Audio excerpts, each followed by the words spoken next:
Hey guys, insight number 5. So I'm not gonna read chapter 7 of 1 Corinthians, but it's talking about marriage. I'm just gonna go to the Come Follow Me manual because it says really good stuff there about it. I guess I've only got the pages because I'm gonna bring a whole book with me. As you can see, I'm not at home. Beautiful beach of Porongaho. So anyway, this is south of Hastings in New Zealand. If you look up on a map, if you don't know where it is, Porongaho, which is probably not how your GPS lady's going to say it. Anyway, why don't we have a GPS man? Why is it always a lady's voice? That's an interesting one. If you know, let me know. I'm curious. Anyway, so from the Come Follow Me manual is just talking about, did Paul teach it is better to be unmarried than married? And it's like, well, no. But several verses in 1 Corinthians 7 seem to suggest that while marriage is acceptable, remaining single and abstaining completely from sexual relations is preferred. However, if you look at the Joseph Smith translation, you'll find that in their Bible appendix, because it's quite a few verses that he goes over, helps us understand, especially of verses 29 to 33, helps us understand that Paul's actually referring to those that are called to be full-time missionaries.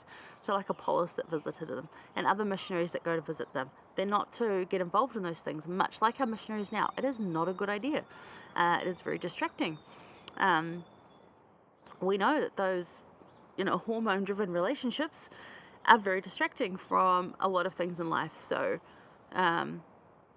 while it's fun to be distracted and while it's good, if you've got a purpose, you need to focus on that. And sometimes you put those things aside so that you can focus on what you need to do. So he was observing here that they were able to serve God better if they remained single during their missions. But the Lord's taught through his servants, including Paul, that actually marriage is part of the eternal plan and necessary for exaltation, and that marriage is actually a good thing, although every marriage is hard. And I was thinking that, even the best of couples I know still have marriage issues. They range, of course, and some of them minor, and it doesn't matter. Again, like if we go back to that, do we have to agree on this that we talked about earlier in insight number 2? Do we actually need to agree on this? No, we don't. Or was that the introduction? Not sure. Anyway, we talked about it already.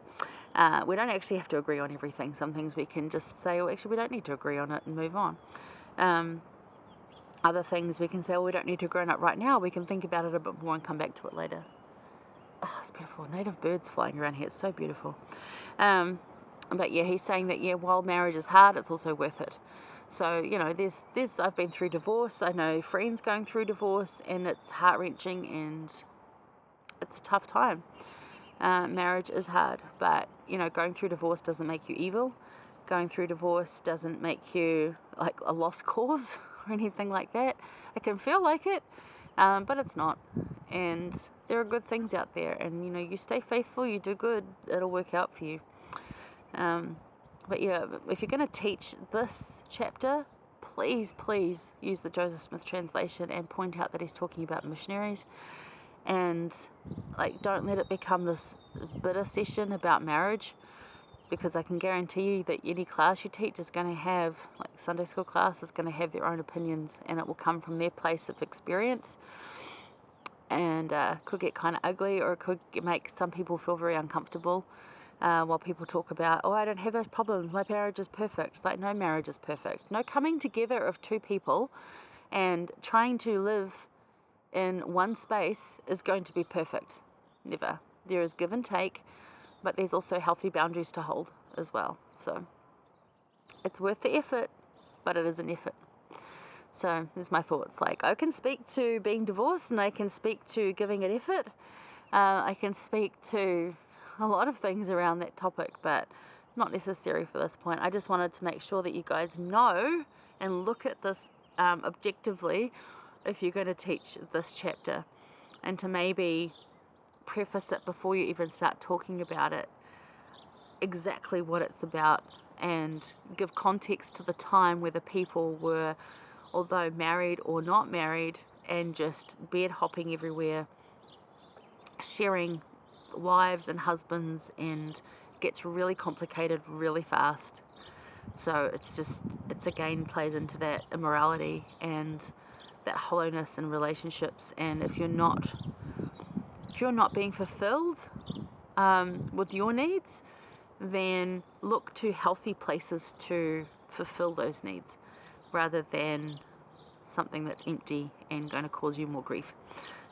That's my advice on that. But yeah, I don't know. However you want to prepare it. Again, be spirit-led. It is not an easy topic to talk about when so many people have such varied experiences. Don't want to upset your class members. So maybe if you don't feel to teach this one, don't have to. Just because it's in the manual, you don't have to teach it. You decide what's best for the class you're going to teach, or your family, however you're going to put it.